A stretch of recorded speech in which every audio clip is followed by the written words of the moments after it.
retrouver pour cet épisode de Défense à l'antenne. Aujourd'hui, nous poursuivons notre série avec des officiers stagiaires de l'école de guerre. Pour cet épisode, nous sommes heureux de recevoir le commissaire principal, Mélanie. Madame le commissaire principal, bonjour. Bonjour. Vous êtes officier issu du commissariat aux armées avec un ancrage à l'armée de l'air et de l'espace. Depuis votre début de carrière, vous avez principalement travaillé dans les ressources humaines, que ce soit en métropole ou en outre-mer.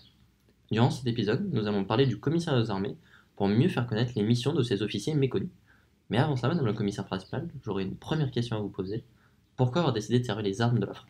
Alors, c'est un petit peu un hasard, si je puis dire, qui m'a fait découvrir le monde des armées et le commissariat des armées.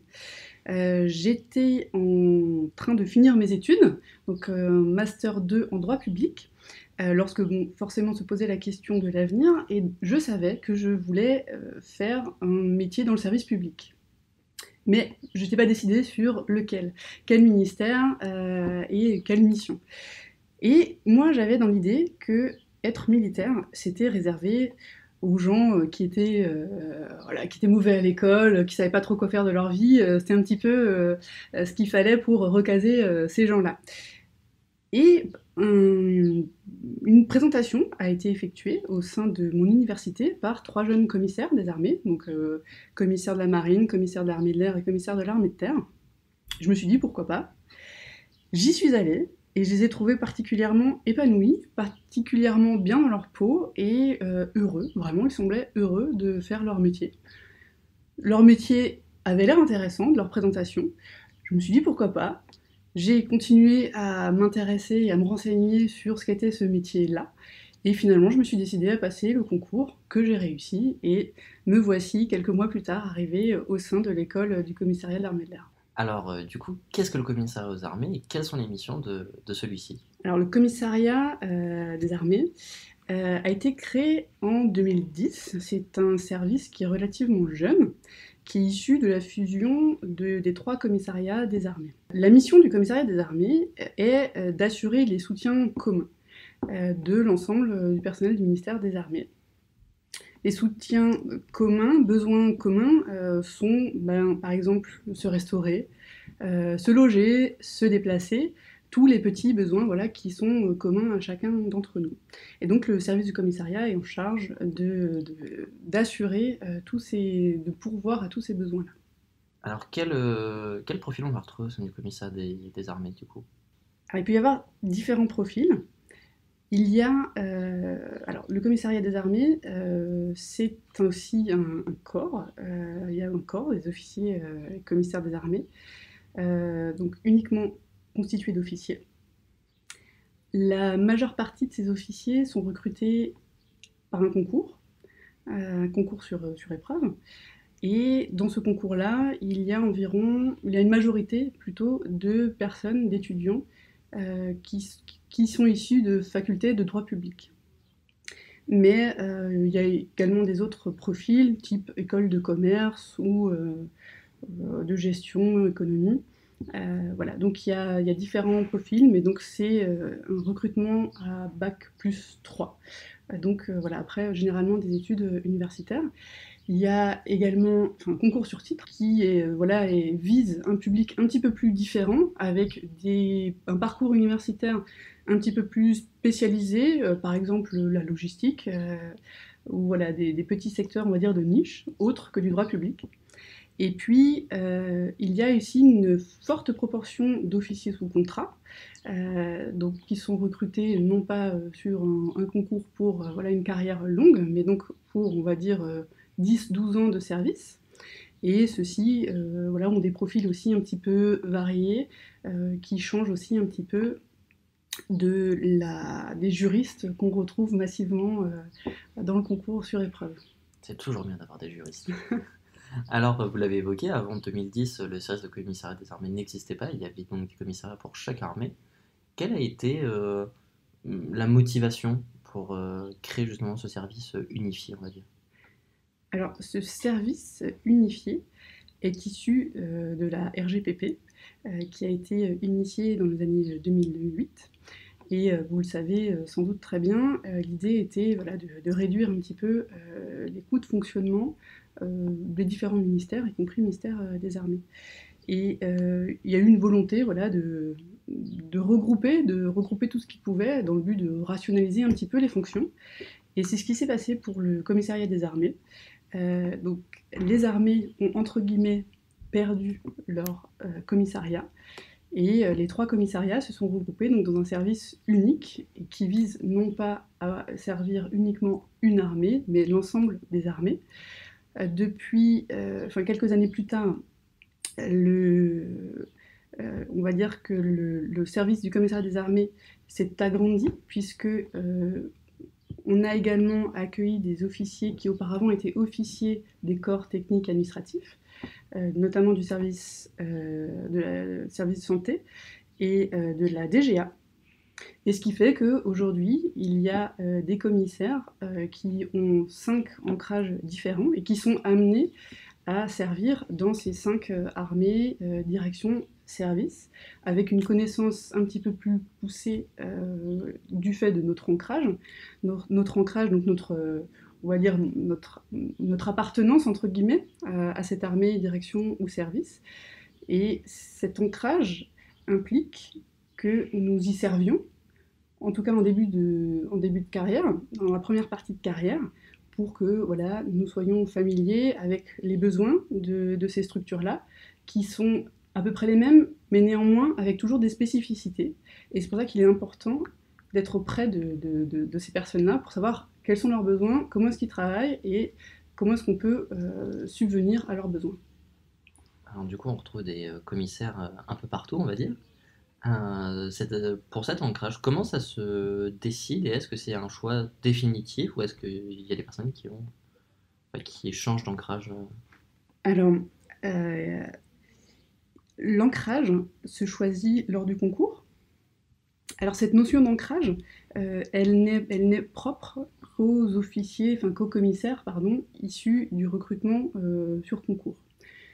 Les officiers sous contrat, on estime qu'ils servent un temps trop court pour que réellement cet ancrage ait un sens. Donc cet ancrage se choisit lors du concours, lors de la réussite, lors de l'admission dans le commissariat, en fonction de la liste de classement de réussite. Et pour la question du changement d'ancrage, pour l'instant, à ma connaissance, une fois qu'on choisit son ancrage, on ne peut pas le changer. On l'a à vie pour le moment. Peut-être que ça va évoluer, mais pour l'instant, non. Ce qui est important, c'est de maintenir en fait un lien entre voilà, le commissariat et les armées. C'est important aussi bien pour les commissaires, pour que ceux-ci puissent s'identifier à une armée ou un type d'emploi, un type d'action. Parce que dans ce métier-là, dans le métier des armes, les valeurs, la façon de servir sont très très importantes. Donc c'est important que les gens puissent s'identifier à une armée, ou à une direction de service. Et c'est important aussi pour ces armées, directions et services, de savoir que ces commissaires, en fait, c'est pas des produits standards sur étagère qu'on peut trouver n'importe où, mais qu'en fait, ils ont une réelle connaissance de leur façon de travailler. Et ça les rassure, mais au-delà de cette assurance, au-delà de cet effet, on va dire, psychologique, c'est important qu'il y ait voilà, cette connaissance mutuelle. Alors peut-être quelque chose d'assez anodin, mais est-ce qu'il y a une sorte d'amalgame qui est fait entre les officiers spécialement de cette arme et le commissaire qui va avoir un ancrage dans celui-ci, par exemple par l'uniforme ou... Un amalgame dans quel sens? Dans le sens où, qu'est-ce qui va distinguer, par exemple, dans l'armée de l'air et de l'espace, si on croise quelqu'un qui a fait l'école de l'air et qui est pilote, par exemple, et si on croise un commissaire qui a un ancrage armée de l'air et de l'espace, est-ce qu'il y a une différence entre les deux quand on les voit? Oui, alors, il y a des différences. Elles tiennent à l'uniforme. Alors, les commissaires des armées ont un uniforme qui leur est propre, qui reprend voilà, les signes des 3 armées, avec l'emblème spécifique du commissariat. Et cet uniforme, on est amené à le porter lorsque on sert dans un service interarmé, dans le commissariat, j'allais dire dans une structure, on va dire interarmée. En revanche, lorsque l'on sert dans une armée, dans son armée par exemple, Eh bien, dans l'idée de se fondre et de montrer vraiment notre appartenance à cette armée, on a une tenue type armée de l'air, par exemple, où là encore, on va pouvoir retrouver un petit marquant sur les épaulettes au niveau des grades qui indique qu'on est commissaire. Voilà, il y a une petite. L'uniforme est le même, mais il y a une petite différence qui viendra au niveau du grade pour reconnaître que c'est un commissaire. D'accord. Alors, si j'ai pris l'armée de l'air et de l'espace, c'était à dessein, puisque vous avez un ancrage dans cette armée-là. Une fois que vous avez rejoint du coup votre ancrage, quelles ont été vos missions? Alors moi j'ai commencé, non pas dans l'armée de l'air, à ma sortie d'école, j'ai commencé en Polynésie. J'étais affectée sur la base aérienne de Fa'a, donc sur Tahiti, mais mon affectation coïncidait avec la création et une réorganisation plus profonde voilà, du soutien, qui s'est manifestée par la création de ce qu'on appelle des groupements de soutien de base de défense. Donc voilà, l'idée de ces structures était et est toujours, hein, parce qu'elles existent toujours, de rassembler tous les soutiens qui étaient éclatés dans différentes unités, qui sont dans un secteur géographique proche, et donc de prendre ces soutiens et de les rassembler dans un pôle unique, donc dans un GSBDD. Et mon arrivée en unité coïncidait voilà, avec cette réorganisation, avec la création de ces GSBDD. Donc en réalité, j'ai été mise en place directement au sein de cette structure-là, et non pas de la base aérienne. Et donc j'ai commencé à travailler en sortie d'école, tout de suite dans cet environnement interarmé. Dans un premier temps, j'ai été dans un bureau finance, donc on gérait tout ce qui était paiement notamment, relations avec les fournisseurs, gestion des crédits. Et puis j'ai connu l'armée de l'air lors de ma seconde affectation, lorsque je suis rentrée en région parisienne au sein de la direction des ressources humaines de l'armée de l'air. Et là-bas, j'ai pu y travailler sur des questions ayant trait à la rémunération des militaires. Bon, j'imagine que la première affectation, c'est quelque chose qui est marquant. Qu'est-ce que vous retenez justement de votre expérience en Polynésie? Alors, j'en retiens sur le plan professionnel une très grande connaissance de structure de la défense, parce que la chance dans les territoires outre-mer, et Tahiti c'en est un très bon exemple, c'est qu'il y a beaucoup d'unités qui représentent un petit peu toutes les différentes structures, services, organismes du ministère de la Défense. Et on est tous concentrés sur un territoire très petit, donc en fait on se connaît tous. Et j'ai réellement découvert l'existence de services que vraiment je méconnaissais jusqu'à présent. Par exemple, le service militaire adapté.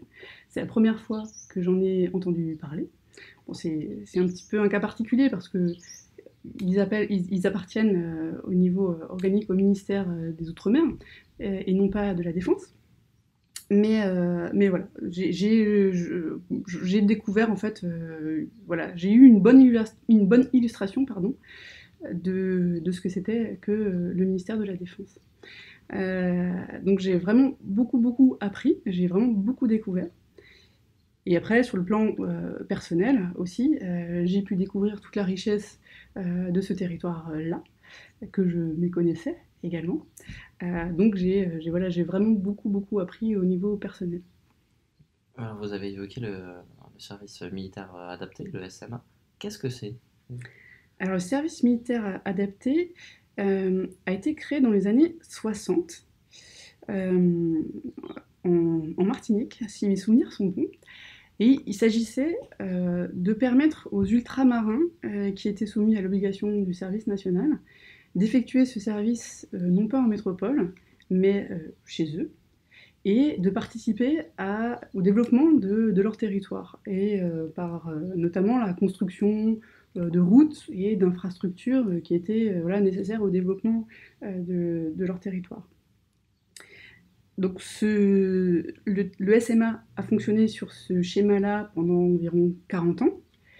Puis, dans les années 2000, il a évolué avec la fin du service militaire, bien sûr. Et donc désormais, il s'agit de permettre à des jeunes issus de ce territoire-là, entre 18 et 25 ans, qui sont dans des dans une situation, on va dire, scolaire défavorable, de venir dans cette structure, d'avoir une formation professionnelle qui va de 8 à 12 mois. En même temps, avoir quelques bases de la vie en groupe par le côté militaire, puisque donc l'encadrement est assuré par des militaires, le rythme de vie est inspiré de ce qu'on peut trouver dans un régiment ou pour des jeunes appelés, avec une discipline assez stricte. Et à l'issue de cette période d'un an, grosso modo, eh bien, le jeune doit sortir, le but est qu'il sorte avec un contrat, avec un emploi. Et c'est ce qui est réalisé dans la majeure partie des cas. Voilà. Alors, on l'a évoqué, vous avez été déployé notamment en Outre-mer, du coup. Est-ce que vous arrivez aussi d'être, alors vous personnellement ou plus généralement les commissaires, d'être déployés en opération extérieure? Oui, les commissaires des armées sont effectivement déployés en opération extérieure. Partout, j'allais dire, où il y a des militaires français, se trouve un commissaire. Et le commissaire, il est là pour assurer les besoins, on va dire, primaires de tout à chacun. Ça passe notamment par tout ce qui est approvisionnement en denrées, en eau et la partie hébergement. Donc, quand on est sur une opération extérieure, vraiment, l'idée c'est de faire tourner l'opération, tourner la base, assurer les besoins quotidiens et éventuellement, s'il y a des besoins qui sont un petit peu plus complexes sur des marchés, là, parce que ça fait depuis plusieurs années qu'on est sur le même théâtre et qu'on a des besoins récurrents et un petit peu plus élevés, d'assurer également la contractualisation de ces marchés. Alors, j'imagine bien que quand vous êtes en opération et quand vous êtes sur le territoire national, c'est deux rythmes différents.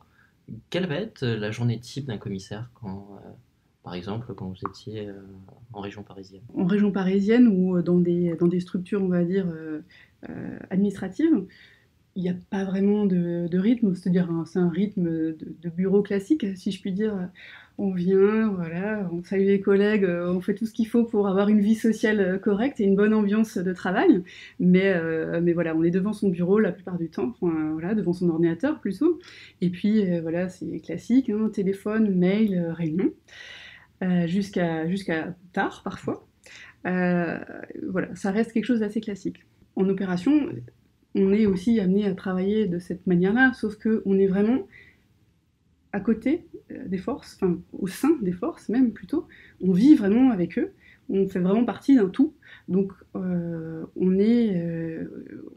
on est au courant des grosses opérations, on est associé à ce qu'il va falloir comme besoin particulier pour soutenir telle opération particulière, etc.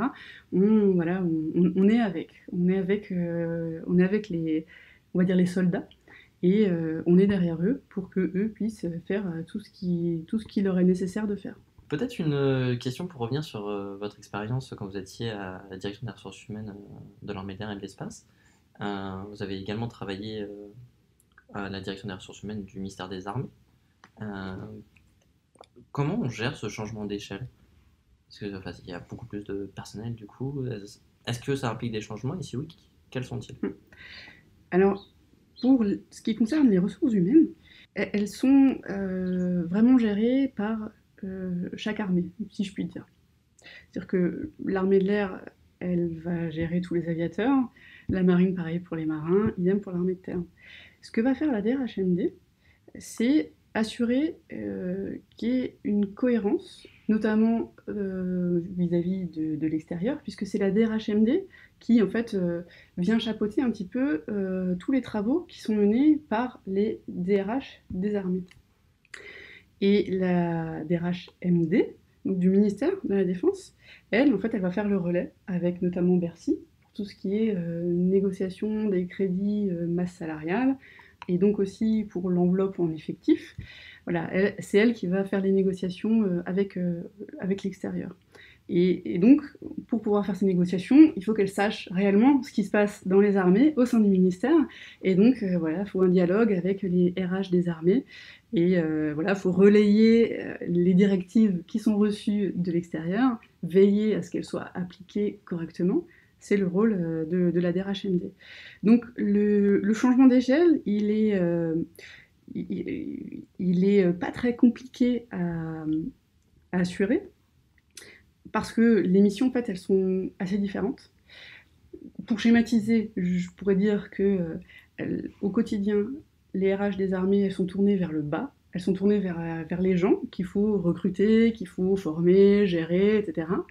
Et de temps en temps, il faut aller voir les tâches d'au-dessus à la DRHMD pour exprimer des besoins, des particularités, etc. Tandis que la mission de la DRHMD, elle ne concerne que voilà, le relais bas, c'est les DRH d'armée, et ensuite tout le reste du travail, c'est le dialogue avec Bercy, par exemple, ou d'autres organismes, d'autres ministères. Voilà.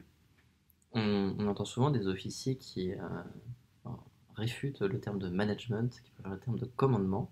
Est-ce qu'il y a des différences au niveau des ressources humaines entre faire des ressources humaines au sein du ministère des Armées et faire des ressources humaines dans le privé? Est-ce que vous voyez des différences? Alors, ma réponse, elle va être limitée, forcément, parce que j'ai jamais eu de grande expérience de travail dans le privé. Néanmoins, je pense que la façon de gérer des gens, de leur donner envie de travailler, de leur donner envie voilà, de faire des choses, de se dépasser, et de s'investir, est la même. Peu importe que l'on porte un uniforme ou un costard-cravate, voilà, il faut savoir parler aux gens, il faut savoir les motiver, il faut savoir les entraîner. Et la particularité effectivement du monde militaire, c'est qu'au bout d'un moment, si ce mode de fonctionnement-là ne, ne passe pas, il y a toujours, on va dire, la relation hiérarchique à un moment donné, et puis cette notion de commandement où voilà, il faut faire quelque chose, il faut donner un ordre, et la personne qui reçoit cet ordre doit le respecter et doit l'exécuter. Voilà, c'est la petite différence, mais au quotidien, dans les armées, je pense qu'il n'y a pas tant de différence que ça entre ce qu'on peut connaître dans la gestion des RH, et en tout cas dans la gestion d'une équipe, on va dire ça, dans le management, entre le ministère des Armées et entre voilà, des entreprises privées. Alors, on l'a évoqué, ça peut être assez semblable au monde du privé. Quelles sont les qualités, on va dire, pour faire un bon commissaire? Il faut avant tout, je pense, avoir le sens du service, parce que être commissaire, c'est pourvoir tout simplement aux besoins d'autres, ne pas se mettre forcément en avant, parce que voilà, dans l'imaginaire, euh, être militaire, c'est être au front, c'est combattre, c'est avoir une mission opérationnelle face à l'ennemi. Mais commissaire, nous, on est derrière. Nous, on n'est pas sur la photo, si je puis dire. On agit pour ces gens-là, mais de façon non visible. Donc voilà, il faut le savoir. Il faut, euh, il faut savoir qu'on est au service des autres. Et donc ça implique beaucoup d'investissement. Ça implique aussi beaucoup de curiosité, parce que les domaines qu'on va avoir à traiter sont très variés. Parce que pour assurer les besoins communs, il faut avoir des notions de finances publiques, il faut avoir des notions de marché, d'achat public, il faut avoir des notions de logistique, il faut avoir des notions juridiques, parce on est amené à traiter voilà, parfois des problèmes, des questions de contentieux, mais pas uniquement. On fait aussi tout un travail, on peut contribuer aussi à un travail de réglementation, notamment en état-major. Voilà, donc il faut avoir des connaissances très variées. Il faut savoir faire appel à une curiosité, parce que toutes ces compétences-là, quand on entre dans le commissariat des armées, on ne les maîtrise pas. Donc voilà, il faut savoir se remettre en question, il faut savoir découvrir de nouveaux domaines, s'impliquer là-dedans très fortement. Donc, pour acquérir ces compétences, donc vous recevez des formations une fois que vous réussissez le concours Oui. de commissaire. Combien de temps cette formation dure? Et on imagine qu'il y a beaucoup de finances publiques, de choses comme ça. le programme, on va dire, de cette formation? Alors, pour les commissaires qui sont recrutés sur concours, il y a une formation en école qui dure à peu près 2 ans. La première partie de cette formation consiste à une formation militaire qui est effectuée dans les armées de rattachement, dans le milieu d'ancrage, on va dire ça. Puis il y a environ 1 an où tous les commissaires reçoivent une formation commune. Et cette formation, elle tient sur quelques fondamentaux, effectivement, qui sont un petit peu tout ce qui est juridique, finance, comptabilité, et également des matières qui sont propres, ou des domaines, des compétences qui sont propres au monde du commissariat. Euh, Par exemple, quelques notions sur la solde, sur les déplacements, voilà, ce genre de choses. Et ils achèvent leur scolarité par environ 6 mois de stage dans leur milieu d'ancrage. Alors maintenant qu'on a une idée plus fine du commissariat aux armées, euh, pourquoi cet ancrage dans l'armée de l'air et de l'espace? Eh bien, tout simplement parce que j'ai grandi auprès d'une base aérienne, la BA 132 de mémoire de Colmar. Et voilà, j'avais du coup plein de connaissances, ou en tout cas d'enfants, dont les parents étaient militaires dans l'armée de l'air. Et donc c'est l'armée qui me paraissait la plus familière. Et c'est pour ça que voilà, j'ai décidé d'intégrer l'armée de l'air. Et ensuite, vos affectations enfin, en Outre-mer ou à Paris, c'était un choix ou c'est des décisions hiérarchiques et Bon, on suit? c'est toujours un peu des deux. J'ai eu l'opportunité d'aller en Outre-mer à la sortie d'école. Je le voulais, je le voulais. J'ai adoré. Mon retour à Paris, bon, j'ai un petit peu moins décidé du lieu, mais voilà, il y a toujours un dialogue avec le gestionnaire. Après, lui, il peut nous satisfaire ou pas, mais bon, voilà, c'est bien sûr jamais 100% de satisfaction, c'est une évidence. Et donc voilà, j'ai pu repartir sur ma demande outre-mer, donc en Guyane, au SMA. Euh, voilà, il y a des possibilités pour faire des affectations outre-mer étrangers. Donc c'est ça qui est très très très stimulant parce que voilà, vous pouvez en même temps découvrir un autre métier et découvrir un territoire différent, une histoire différente. Alors, je ne vais pas dire à chaque affectation, parce qu'on ne peut pas avoir des affectations outre-mer étrangers tous les coups, mais de façon quand même assez régulière. Alors vous évoquez l'étranger, ça veut dire qu'on peut retrouver par exemple des commissaires dans des ambassades ou des choses comme ça? Alors effectivement, il y a des postes en ambassade qui peuvent être occupés par des commissaires. Il s'agit en général de postes d'attaché de défense ou d'adjoint attaché de défense, mais ces postes-là interviennent en général assez tard dans la carrière, quand on est lieutenant-colonel pardon, assez ancien ou colonel, donc après une bonne vingtaine d'années de service. En revanche, il y a possibilité d'avoir des affectations à l'étranger, qu'il s'agisse de forces prépositionnées, donc typiquement à Djibouti par exemple, ou en Côte d'Ivoire, mais également dans des structures interalliées, donc il y a des postes à l'OTAN, en Belgique, aux Pays-Bas. Voilà. Donc il y a quand même matière à pouvoir un petit peu avoir des affectations hors métropole. Notamment par la réussite du concours de l'école de guerre pour ensuite accéder au poste de lieutenant-colonel et enfin, au grade de lieutenant-colonel-colonel. Voilà, tout à fait. Donc pourquoi pas un jour un poste dans une ambassade. Vous êtes sur la bonne voie. Depuis le début de votre carrière jusqu'à aujourd'hui, on va dire que le moment du passage à l'école de guerre pour une année marque la fin de la première partie de carrière.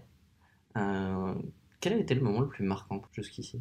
Jusqu'à présent, je pense que c'est mon affectation en Guyane, parce que je pensais retrouver un petit peu la même organisation, les mêmes choses que ce que j'ai connu en Polynésie, et c'était absolument pas le cas.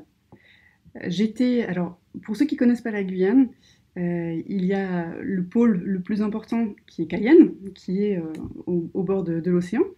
Mais il y a un deuxième pôle qui est assez important, qui se trouve à l'ouest du pays, à la frontière avec le Suriname. et qui s'appelle Saint-Laurent-du-Maroni. Et c'est un endroit un petit peu particulier, de par son histoire tout d'abord, parce que cet endroit en fait a été créé par l'administration pénitentiaire. Et c'est une ville en fait qui a été créée pour les bagnards. Donc avec un passé et une histoire voilà, assez impressionnante. Et puis les années passant, ça a connu des événements aussi assez particuliers, notamment dans les années 80, avec la guerre du Suriname, et un flot assez impressionnant de réfugiés qui sont venus du côté français du Maroni, et puis avec d'autres mouvements de population, typiquement les Hmong, dans les années 70, qui sont venus, qui ont été accueillis aussi en Guyane, qui ont créé des villages, qui ont créé des communautés. Donc il y a un mix assez important de population, de culture, que je ne soupçonnais absolument pas. Et puis, il y a aussi, il faut le dire, une ambiance assez particulière dans ce territoire-là, parce que ce territoire s'est développé assez fortement, en tout cas, il y a eu un mouvement de population assez fort ces 30-40 dernières années, et l'infrastructure ne suit pas. Donc, ça donne une ambiance toute particulière à ce coin de la Guyane. Et ouais, j'ai vraiment beaucoup apprécié. Puis en plus, vient se rajouter aussi le côté exotique avec voilà, la forêt. On est vraiment dans la forêt amazonienne. On est vraiment entouré de très grands arbres. La faune est omniprésente. Elle est très belle et elle a absolument pas peur de l'humain. Donc voilà, c'est aussi des belles rencontres parfois.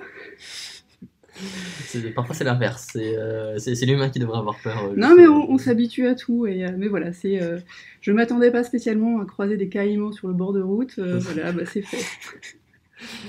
On découvre tout dans les armées, c'est quand même magnifique. Enfin, on voit presque ce qui vous a le plus marqué, c'est les découvertes humaines aussi, les rencontres avec les gens. Est-ce que vous diriez que c'est l'élément principal dans le métier des armes? Oui, alors bien sûr, ça compte énormément. Pour terminer sur la UN, il y avait le côté voilà, territoire, ambiance, mais la Guyane aussi parce que le SMA, j'ai vraiment découvert de l'intérieur ce que c'était. Et je me suis vraiment rendu compte voilà, enfin, j'ai découvert aussi une frange de population que je n'aurais jamais fréquentée en dehors voilà, du contexte professionnel. Et quand on est avec des jeunes qui ont 18-20 ans, vous leur demandez de remplir un formulaire avec nom, prénom, lieu de naissance. Quand vous vous rendez compte qu'en fait, il y a un tiers des jeunes dans la salle qui sont incapables d'écrire leur prénom, ben ouais, voilà, vous prenez en face une réalité que vous ne soupçonnez pas. Et voilà, j'ai découvert vraiment des choses et voilà, des populations que je n'aurais voilà, jamais croisées en dehors de ce contexte-là. Donc on a l'occasion effectivement de rencontrer par ce métier-là plein de gens. Alors là, le public du SMA, c'est un petit peu particulier, mais dans les armées, c'est un petit peu la même chose. Il y a beaucoup de catégories et d'origines, on va dire, différentes dans les armées.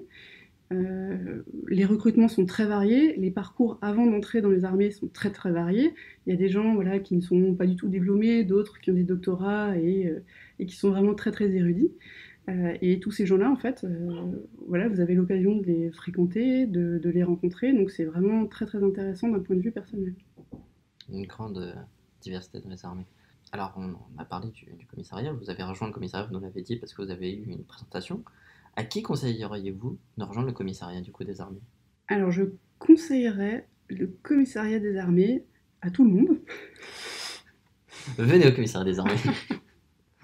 Alors, le commissariat des armées, mais de même que les armées, je peux que les conseiller.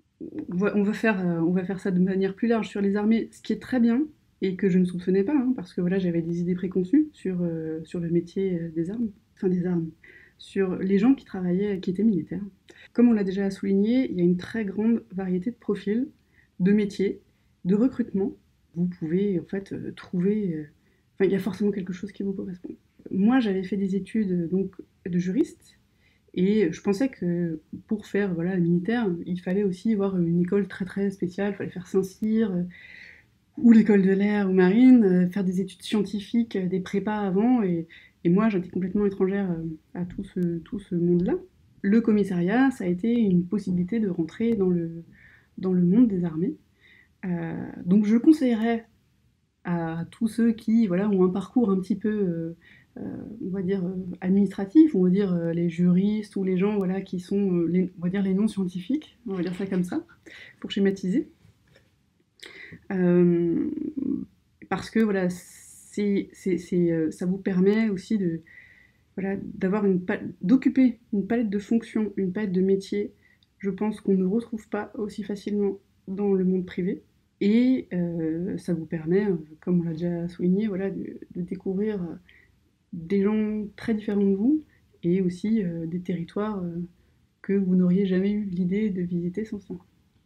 Donc renseignez-vous sur les concours et les possibilités de devenir officier sous contrat dans le commissariat des armes. Oui, tout à fait. Il y a pour les officiers sous contrat, il va y avoir beaucoup de recrutement dans les années à venir, puisque la volonté du commissariat, c'est d'augmenter un petit peu la part d'officiers sous contrat.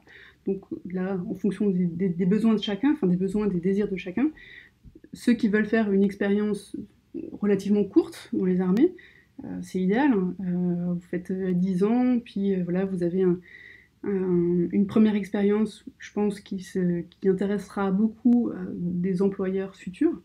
Voilà, je pense que c'est vraiment très très bien. Je pense que c'est vraiment une très bonne expérience.